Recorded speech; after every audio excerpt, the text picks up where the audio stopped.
Welcome back. uMlalazi Municipality firefighters are continuing to battle wildfires in northern KwaZulu-Natal, which has killed 2 women. More than 100 homes have been razed the ground over the past week. Newzroom Afrika's Karinda Jagmohan reports. These wildfires here continue in the uMlalazi local municipality, where the thick plumes of smoke from the fires across these hills and valleys continue to cover this area, and it seems there's no stopping. The chief of the local fire department says it's only rain that can actually stop this man-made disaster, but there's no forecast for rain over the next few days at least. And this is because as these fires rage, the chief fire officer says it's a man-made disaster. Perhaps someone might have tried to set a beehive on fire to extract the pollen, or placed a lit cigarette butt on the ground, which started and sparked these fires. But somehow it seems these fires are popping up everywhere around this northern part of KwaZulu-Natal and in some other parts of the country. Take a listen to our interview with the chief fire officer for the uMlalazi local municipality. We've been asking our communities to make sure that they don't leave open fires, because normally these fires are started by people.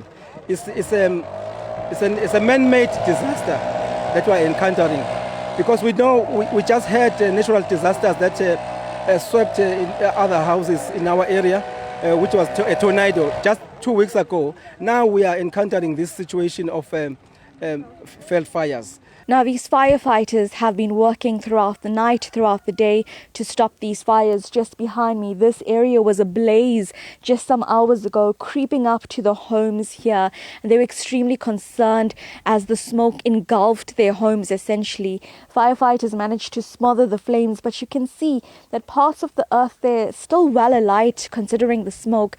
Similar scenes playing out around the area. Earlier on, we spoke to one resident, Sibisi, who's not slept last night, fearing that the fire might reach her neighbor's home, that home covered with a straw that can catch light easily. In fact, it did twice so, and she tried to smother those flames.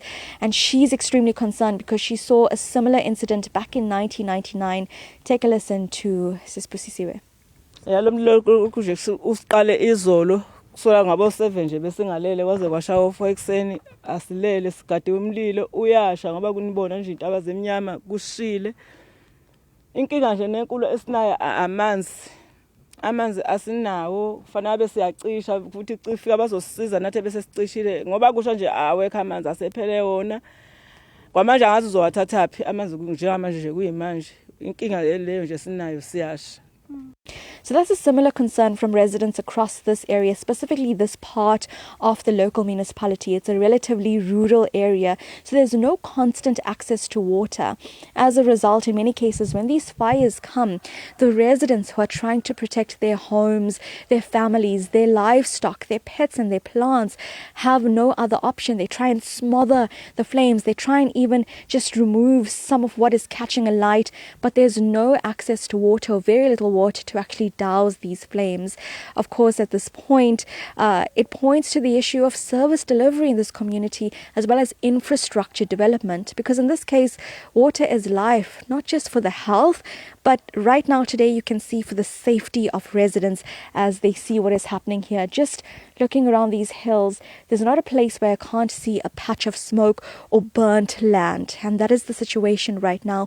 We'll keep you updated over the course of this weekend as well. For Newzroom Afrika on channel 405, I'm Karinda Jagmohan near Eshowe.